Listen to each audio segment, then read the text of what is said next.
As the majority of our subscribers will know, a large amount of our content focuses on war films. However, some of the most compelling battles in film history have nothing to do with the battlefields, with nothing better than a great suspenseful courtroom drama. And so here's our list looking at the 10 best courtroom films. A side note that we will also be including films that focus on court-martial proceedings.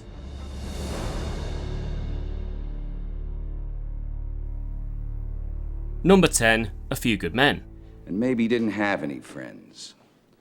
I'm an educated man, but I'm afraid I can't speak intelligently about the travel habits of William Santiago. Rob Reiner's 1992 legal thriller follows a reluctant Navy lawyer played by Tom Cruise, as he's appointed to defend two Marines court-martialed for the murder of a fellow Marine at Guantanamo Bay. The film is some of Aaron Sorkin's best writing, savvy and snappy and ultimately getting to the root of an American institution. A Few Good Men also stars Jack Nicholson as Colonel Jessup, who utters the film's immortal line. You want answers? I think I'm entitled. You want answers? I want the truth! You can't handle the truth! Number 9, Judgment at Nuremberg. Germany was fighting for its life. Certain measures were needed to protect it from its enemies. I cannot say that I am sorry we applied those measures. Judgment at Nuremberg is loosely based on the trial of 1947, wherein the US Army held military tribunals for several captured Nazi war criminals. Set in Allied-occupied Nuremberg, the film focuses on Spencer Tracy's Judge Dan Haywood as he handles the case of 4 Nazis charged with war crimes during the Third Reich. The film explores the complexities of what constitutes an absolute crime. With a dedicated ensemble cast, this is a post-World War II film worth watching. It is easy to condemn the German people, to speak of the basic flaw in the German character that allowed Hitler to rise to power, but at the same time, comfortably ignore the basic flaw of character that made the Russians sign pacts with him, Winston Churchill praise him, American despots profit by him.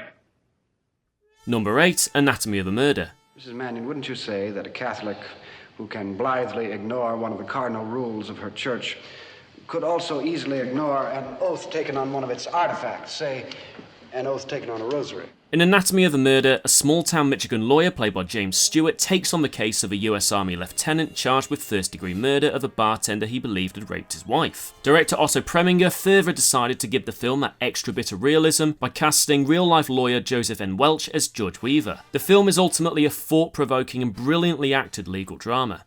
Why? Why wouldn't I be legally justified in killing the man who raped my wife? Time element. Now, if you'd caught him in the act, the shooting might have been justified, but you didn't catch him in the act. And you had time to bring in the police. You didn't do that either. Number 7, Mangrove.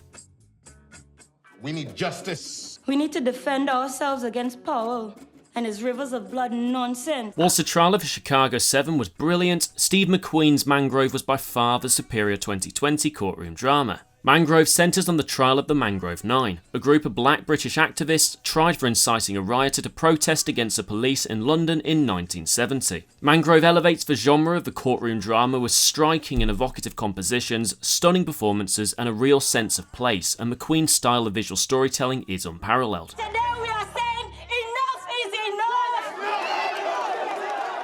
Number 6, Close Up. خب الان فکر نمی‌کنی به عنوان یه بازیگر جلوی دوربین نشستی؟ داری چی کار می‌کنی الان؟ الان دارم دردمو میگم. بازیگر نه، بازی نمی‌کنم. Close Up is a 1990 Iranian film about a man named Hussein Sabzian, who impersonated a well-known art house filmmaker and deceived a family into being featured in his new film. However, he was caught and a trial was set for his eventual sentence. One of the most unique aspects of this film is that it is presented in a docudrama style, which helps craft the fictional account of Hussein's impersonation in an authentic way, which is ultimately essential in illustrating the character's dilemma between human identity and artistic integrity. حتی نص سریع قرآن بعد که میگه که الا به ذکر الله تطمئن القلوب، ذکر خداست که آرام بخش هست و قلب انسان تسکین پیدا میکنه. من میبینم که Number 5, The Passion of Joan of Arc.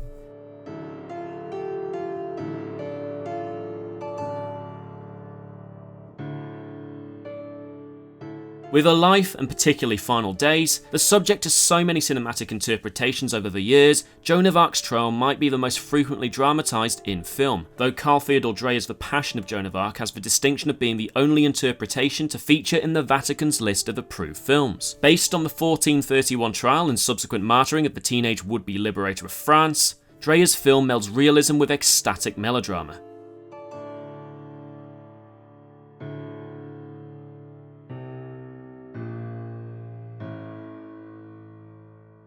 Number 4. Witness for the prosecution. I never thought you British could get so emotional, especially in a public place. I apologize for making patriots. Oh, it's all right. I don't mind being called names or pushed around or even kicked in the shin. In what's largely hailed as her greatest film performance, Marlene Dietrich stars in the classic Witness for the Prosecution as Christine, the wife of the man accused of murdering an elderly widow. As the barrister defending Leonard, Charles Lawton's Sir Wilfred Roberts comes to suspect Christine is the real culprit, and his suspicions culminate in an enraged cross-examination. With classic twists and turns, Witness for the Prosecution is a compelling courtroom drama and mystery adapted from the work of Agatha Christie. You are registered, are you not, under the National Health Insurance Act? Aye, that's so. 4 and 6pence are paid every week. Och, that's a terrible lot of money for a working woman to pay.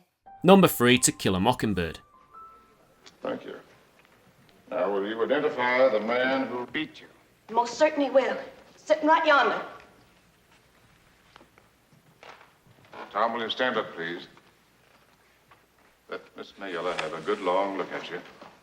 Based on Harper Lee's award-winning novel of the same name, director Robert Mulligan's To Kill a Mockingbird was released in 1962 to widespread critical acclaim and went on to win 3 Oscars for Best Screenplay, Art Direction, and Best Actor for its star Gregory Peck. Set in a fictional Alabama town during the 1930s against a backdrop of racial tension, the film sees Peck's lawyer Atticus Finch defending a black man wrongly accused of raping a white woman. The film has since been inducted into the National Film Registry in 1995 for its cultural and historical importance.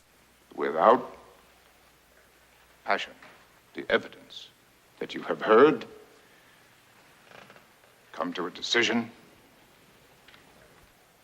and restore this man to his family. Number 2. Pass of Glory. Gentlemen of the court, there are times when I'm ashamed to be a member of the human race, and this is one such occasion. It's impossible for me to summarize the case for the defense since the court never allowed me a reasonable opportunity to present my case. Are you protesting the authenticity of this court? When we mentioned at the start that we were including films that focused on court-martial proceedings, this was the film we had in mind. Pass of Glory is the film that announced Stanley Kubrick as a major new talent. Set in the depths of the French trenches during World War I, an officer played by Kirk Douglas decides to defend his men for cowardice after they fail to advance under overwhelming enemy fire. During the sham court-martial trial held in a luxurious chateau, there were no prosecution witnesses, no indictment, and no stenographic record of the very unfair proceedings. I apologize, sir, for not telling you sooner that you're a degenerate, sadistic old man. And you can go to hell before I apologize to you now or ever again. Before we reveal our number 1 pick, here are some honourable mentions that just missed the list. The Verdict. You know, they told me about you. Said you're a hard ass, you're a defendant's judge. Capernaum.